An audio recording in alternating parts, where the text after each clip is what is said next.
सिंध जियां बडाणी शहर ऐं भरपासे जे इलाइक़नि में बरसात तबाही मचाए छॾी आहे। केतिरा ई घर रही पट थी विया आहिनि। बरसात मुतासिर खुलियल आसमान हेठि वेठल आहिनि।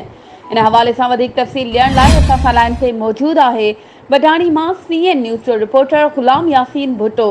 जी ग़ुलाम यासीन, कहिड़ा तफ़सील आहिनि अव्हां वटि?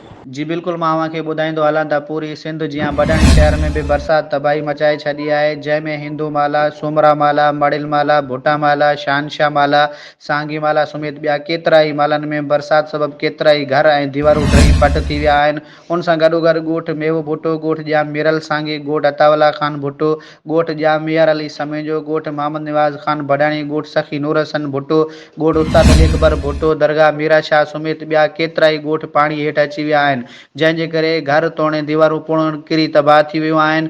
मुतासिरीन खुलियल आसमान हेठि वेठल आहिनि ऐं हज़ार एकड़नि ते बीठल सारीलो फसल बि ॿुॾी तबाह थी वियो आहे। पर हिन वक़्त ताईं तक जे MNA या MPA तोड़े DC कश्मीर तरफ़ां कंहिं बि मुतासिरनि जी साल संभाल बि न लधी आहे।